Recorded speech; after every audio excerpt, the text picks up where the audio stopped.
Good morning, YouTube land. As of the recording of this video, it is Thanksgiving Day 2024. It is Thursday, November 28th, 2024. It is just after noon time.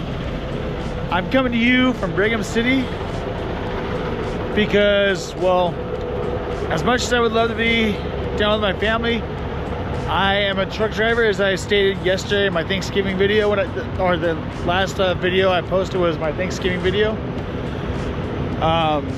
Actually 2 videos away. I got one more coming up here pretty soon.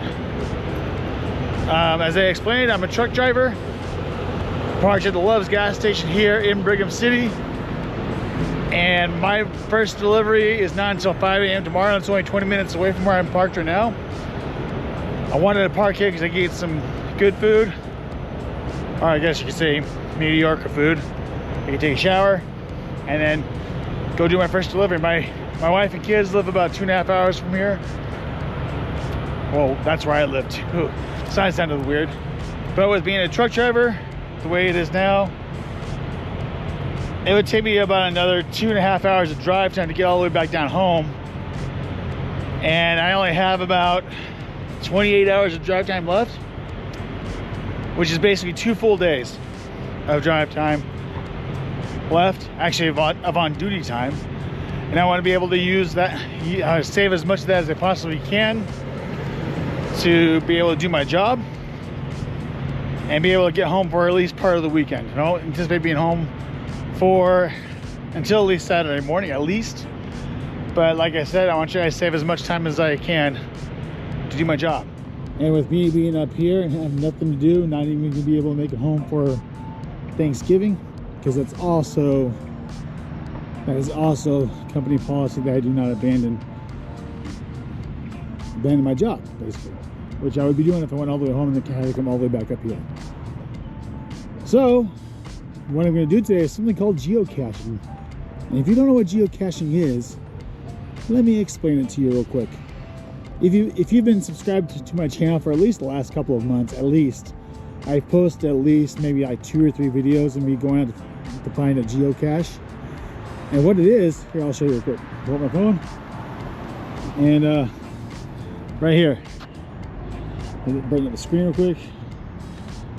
There you go. You can see the app right there. It's geocaching.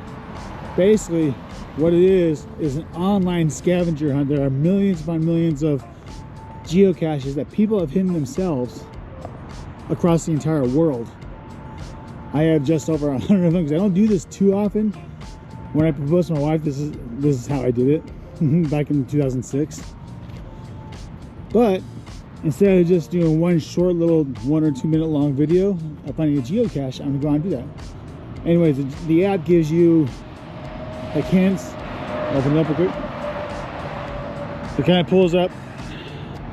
Let's see, it pulls up where you're at geographically, and these little green dots, that basically means that's where a geocache is. And the question mark ones are, it's kind of like a multi-geocache is what it's called. It basically means the geocache is actually not at those coordinates, but it is at the coordinate. The coordinate is kind of like a that's like a kind of like the scavenger hunt aspect of it. You go to that one, you follow the clues, and you find where the final geocache is, which could be like miles away. It's just a fun little hunt to do. So I kind of figured, since my first stop is not until 5 a.m. tomorrow morning, I've already called them up ahead of time when I was in Boise to let them know I'm on my way, and they said no one will be there until 5 a.m. tomorrow, or 5 a.m. Friday, meaning tomorrow because today is Thursday. So I parked at the closest truck stop I possibly can that would have a shower. Didn't know what I was going to do until then, and to get myself out of the truck, I kind of figured I'd go out and try to find at least 3 or 4 geocaches to kind of occupy my time, get out of the truck and do some exercise. You know, not a whole lot of exercise, but it's walking around. Could put in about 3 or 4 miles, and I've been driving since about 5:30 this morning, so it's been about 6 or 7 hours since I started since I started driving and working this morning. So I know it's kind of hard to see my phone. It's on the brightest thing I can possibly get it. I am that blue dot right there. We're gonna go walk over to that green lane marker right there. This one is called What a Dump. I'm gonna open it up. And this gives me all the information I need, who hit it, and wow, it's cache has been hit. It's been hidden almost 20 years ago. Hints, trap sheets. Once we find it, we're going to go ahead and log the cache as found or not found. But apparently it's supposed to be at the old Brigham landfill, which looks like it's just right opposite where, either right on top of where this or underneath where this RV stop used to be, or behind it. But we will find that out. I guess you could say that one of the complaints that I do have about using the geocaching app is that it just takes you as like a straight on shot rather than giving you directions of where you need to go. I highly recommend coming up to check out the Brigham City area, because up here when the snow starts covering the mountains, it's pretty awesome. Actually, year round the mountains are pretty dry and brown, and that's one of the reasons why I like winter time up here, is because once the snow starts falling on the mountains, it's beautiful. Based what I see off of the coordinates, the map on the app, I think it's be part of that Golden Spike Trap Club. And I'm going to go ahead and start walking on the dirt path right here. Not dirt path, but gravel path. Because I think I might see where it's at from here. Right by the Golden Spike Trap Club. Looks like it's right exactly where I thought it was going to be. Let's see here. Is this it? Yep, that's it right here. There's the geocache. Now what I do next is I sign the log. So always bring a pen, sign that piece of paper, and put it back exactly where you found it. And that's geocaching for you in a nutshell. So I'm gonna sign off for a second, sign the log, and then we'll find the next couple. All right, I let the log on the app. The next one, the log was completely soaked, and it gives you the chance to. It gives you the opportunity to message the cache hider, let him know, he or she know that the cache is completely soaked and that it needs some attention. So once that's done, we're just going to move on to the next one. The next one we're going to be looking for is called Don't Turn Left. One of the other things I should mention though while geocaching is that the containers can come in many various sizes, from extremely small called micro, and they can be as large as like an ammo can, an ammo tin. And sometimes they're so stinking small that you might have to bring like a pair of tweezers just to pull the log out of there. That's like what the next one we're gonna go find is. It says like tweezers are required. Heavily recommend getting the tweezers, but sometimes, just sometimes, you're gonna be able to get those logs pulled out without a pair of tweezers. So I guess you could say that the two tools that I highly recommend you bring when doing this, obviously your phone, because that has GPS on it, but I'm not counting that as one of the two. But the two things I recommend bringing is a writing utensil and a pair of tweezers. Doesn't matter if it's pen or pencil. I like to bring a pen because it's ink and signing the log, it lasts longer on the paper. And one of the other things I like about geocaching too, like I mentioned, is you get to walk by some nice scenery. Like I said earlier, mountains, and sometimes you get to walk by a creek. Plus it gets you out there and gets you some good exercise. And also I should say it's there is a membership price. I mean, there's a free portion of using the geocaching app. But I think if you want to go use the full premium version of the app, I think it's $5, $6, or $7 a month to unlock all the hides you can find. But if you don't do the premium membership or anything like that, you can't do those multi-caches I was talking about, where you go to the one question mark and you have to go to multiple places to find the actual geocache. I don't do those ones very often, but I have the premium membership so I can unlock more geocaches to go find. Now, the thing is, I go through phases. For like a month, I'll be all gung-ho about going out to find geocaches. And then for like, I don't know, 6 or 7 months, I won't do it. Or I've gone years without doing it before. Had I stayed consistent for the last 16 years with geocaching, I probably would have had at least 1,000 geocaches found already at this point. But I've only had, I think that one I just found is about 100, almost 110. Sometimes you even get to walk by some cows. Farmland country, USA. Okay, the details for this one say off the side of the road, bring pencil and tweezers. The name of it is travel to don't turn left, which I'm assuming means the don't turn left sign up there. And the hint, let's see, hint says that it's not required. So, might be a little obvious as on the sign as a micro cache, a really tiny small one. I don't know if I mentioned this before, but I love mountains. I'm not a mountain climber, terrified of heights, but I love being near them. I guess that kind of is, I'll take what I can get growing up in Western Washington, having the Cascade Mountains to our east from where I live.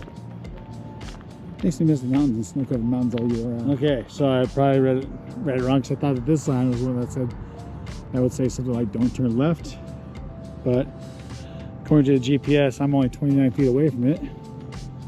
We'll see. Let's see here. Let's see if we find a micro cache here.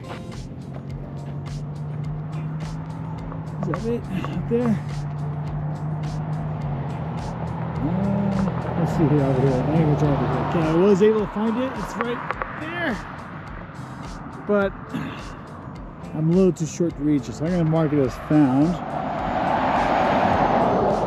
Found it. And then this part, I'm just going to tell them that was a little far out of my reach.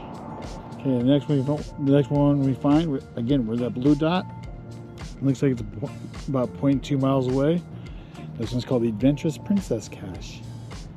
So I'm going to go off in that direction a little bit more. One of the things about being out in the country like this is not only do you smell cow dung, cow crap, cow poop, whatever you want to call it, but you can definitely smell some skunk out here too. A little hint of that all mixed up. Kind of stinks out here in that sense. But hey, it is farm country, so it's to be expected. As for why I said that, oh yeah. I mean, it's not like y'all can smell out here. It's also occurred to me that the geocaching app also allows you to build like a friends list with other geocaches out there. I know I'm friends with my uncle and a local another YouTuber here in Utah, Jacob Barlow. He's got his own channel. He does a lot more of the historical stuff. He does every once in a while he'll post like a geocaching video too. So go check out his channel. I'll go ahead and put a link to his channel down below in my description. He's already got a few thousand subscribers, I think, but what's a few more, you know? Jacob, bro, keep the faith, my bro. That last little clip I just said, reaching out to Jacob Barlow. I was looking up at the very top of the mountain. It's really hard to see. I can't see. It's right about there somewhere. Can't zoom in because I'm using a GoPro, and even if a GoPro could zoom in, I'm pretty sure it'd be crap. I don't have my DSLR with me, but there's something up there I have never noticed before. Not even on a clear day. Huh, strange. And again, the infamous private property, no trespassing. Luckily, I've never crossed any lines, but I'm not going to do that again today. So, let it be noted. Also, another thing that the geocaching app tells you, it gives you information like how is the geocache, is it available 24/7? What's the terrain like? Is it wheelchair accessible? It tries to be as family friendly as it can possibly be. So for more like the hardcore hikers, geocachers, they can go deep in the mountains, deep in the forests, go out and go find geocaches out there. Whereas me, I like to stay close to home base, as close to home base as I can. So I want to find all the easy ones. And if I ever get the time to go out and find a more difficult one, I would. I'm pretty sure that if I actually gave some time to find those multi-cache ones where it's like the single geocache, but you have to go to multiple different locations like I was talking about, I'm pretty sure if I actually took the time to do that, I'd be able to solve them, because I'm actually pretty good when it comes to finding out where coordinates are, where things are at, finding out where things are. Because usually if I go to one place once or twice or 3 times, I know exactly where it's all at. I can tell people exactly where to go. So I'm pretty sure that if I actually take my time, I'd be able to find these multi-caches. Okay, details for this geocache is this cache is to replace our old Princess cache. We had to too close to the school. and is always getting muggled, this should be a better location, and it will allow other princesses to enjoy our cache. Congrats to Desert Dog on first to find. FTF is first to find. Will work on new lid. This cache should be a stop, quick search, trade swag, and go. Just watch out for muggles. And let's see here. The hint for it is think green, with green being in quotes. Still a little ways away. I'm pretty sure it's just on the opposite side of this bush over here. Also, I should note that it gives you the chance to mark I found it or I did not find, or I couldn't find. If you mark it off as a geocache that you couldn't find, you can still always go back and look for it again. Is that I think you gotta make I think according to the rules of the game, you gotta make a completely separate cache for it, or like a completely different log for it, rather than changing what you said before. So just gotta explain why you couldn't find it, and then why you went back and found it again, and yada yada yada, all that stuff. And all I had to do is move this tumbleweed, and there we go. Like I was saying earlier, you gotta be careful. Sometimes they may be in like little ammo cans like this. Sometimes they may be in little film canisters. They come in many different sizes. Yeah, went ahead and signed the log. Went ahead and put my YouTube channel link on there too. And this is one of those geocaches where, like, it has some prizes in there that you can take. But the thing is, if you take something, they recommend that you leave something else too, like a little sticker, a little army man, or whatever. Just make sure, like this geocache in particular, it's wet. And I'm also really thankful when the geocache hiders provide like little plastic bags to keep the logs protected from the elements. This log was still a little bit wet on the outer page, but like I went in about halfway through the log to a dry sheet of paper. So that's awesome. Now that I got everything put back away, gotta close this up. And once you close it up, I'm going to hide it back up right there. And I'm gonna put this piece of tumbleweed back to help cover it up some more. There you go. And with that find, it makes 108 total finds since I've actually started this geocaching account in 2008. There you go. So that's 1, 2, 3 of them that I found in Brigham City. A lot of them were kind of far, so I think I might go back a little bit and go see if I can actually find a couple more. I think I'm try to see if I can find. Let's see if I can find another 3 more, just to make this video a little bit longer, and that way we can spend some more time outside out of the truck, since I've been driving pretty much non-stop the last couple days. Haven't really gotten out to exercise much at all, if any. This next one we're going to be looking for is called Old Part Number 9. It's roughly a mile away, so I'm probably going to take a break from filming. I might turn it on between here and there every once in a while just to mention something if something comes to mind. But until then, between now and the next cache, I'll most likely keep the camera 2 feet away. I'll see you when I get to the cache. On a side note, I just thought of something. If you go and do some geocaching and it's any season except summer, so the other 3 seasons, I would highly recommend bringing like hiking boots or boots that can keep your feet dry, just in case it's raining and you want to do some really hardcore muddy geocaching. Recommend bringing that. Other than that, you do what I'm doing and just wearing some tennis shoes, because I'm on a flat surface, no hills around, some mud around, but I'm not really walking in the mud. So yeah, bring something comfortable. Side note, between now and the geocache, I know that there are a lot of like Facebook groups for people who geocache in your local area. It's also really fun to go out and go do these geocaches and meet up with other people who do geocaching. The more people, the merrier. And when you do those multi-caches, it is a lot more fun doing those when you have more than just one set of eyes, one set of brains.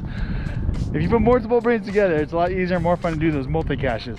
Plus, geocaching is a very good way for you to get out and explore your surroundings.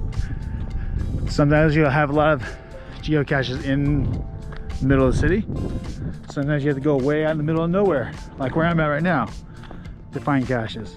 It's kind of a good mix of everything. I love it. Also, on a side note, if you haven't already noticed, I'm walking over because my truck is parked at the gas station there. Gotta go back somewhere, so I'm gonna find like just a couple more caches and start heading back. But if and when you start geocaching, you'll notice that some of your geocaches, some of the geocaches that are out there, you'll be able to drive right up to, whereas others you might have to walk and hike for a little bit, and other ones you have to do, like the more difficult ones are way more difficult to do. You have to hike for miles to go get them, which is not a problem. That's what you can do. Go for it. And some of the geocaches are only available during certain times of the year, so pay attention to those when you do geocaching. It's interesting. I don't think I've ever seen anything like this in real life. An ice maker.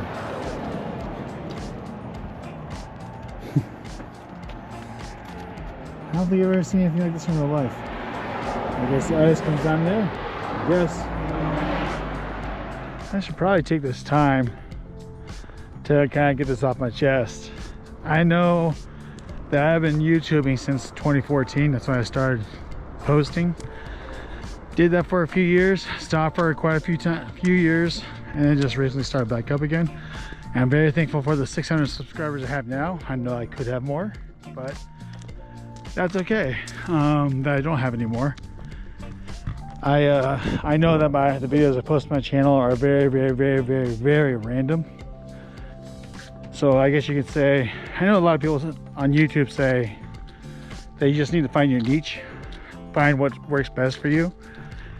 Honestly, I don't mind doing random videos like this.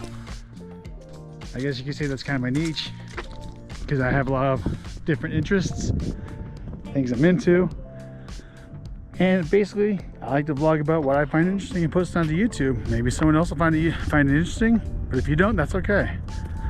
You don't have to watch the video. But comments of all different kinds are welcome. I don't take things to heart, but I do appreciate a positive comment. I'll even accept the negative ones. That's okay, because it is what it is. Of course, I would really appreciate it though if you still hit that subscribe button down below, and also hit that notification bell next to this, that way you get notified every time I post a new video like this, or anything else you might be interested in. Usually I post about cemeteries, geocaching, roadside attractions, cemeteries, stuff like that.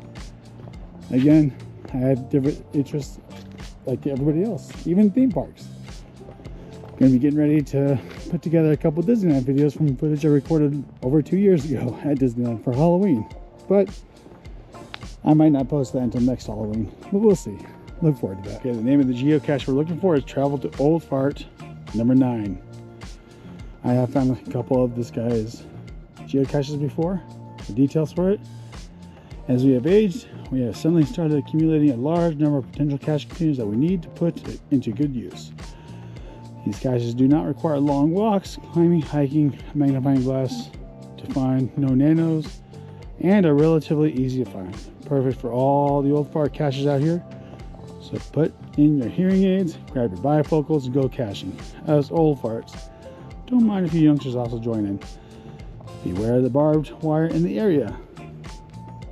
There you go, that's what the details for it are. The hinge part is the fence pole under 2 larger rocks. Okay, still about 441 feet off in this direction. So let's go over there.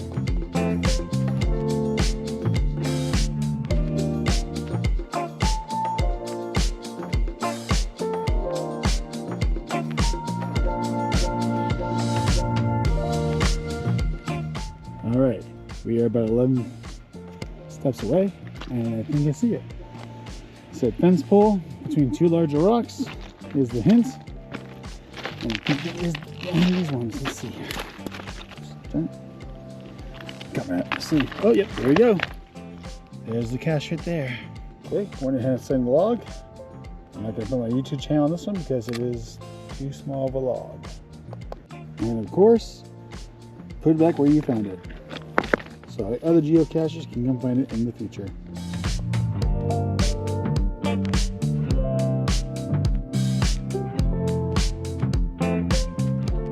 that's going to do it for today's video.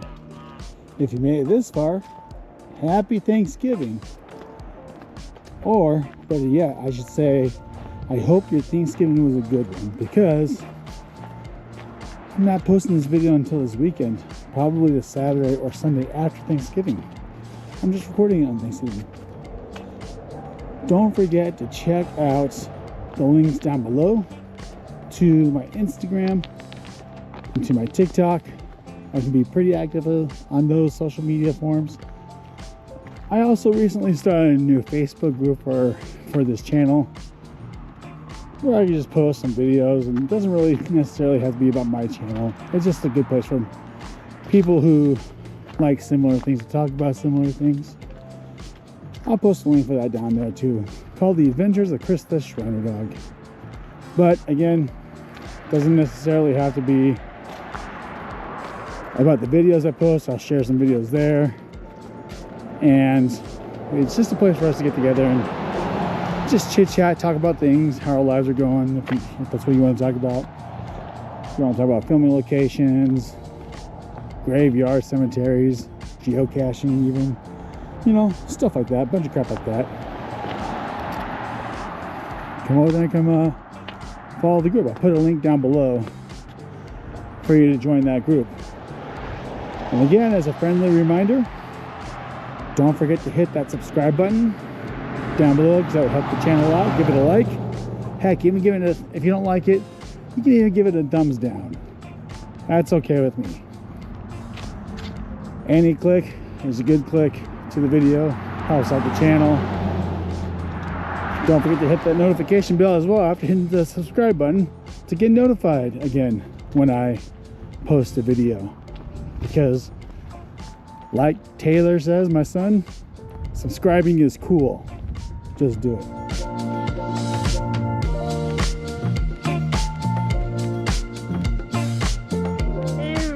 Everybody watching has to subscribe. Subscribing is cool. Thanks.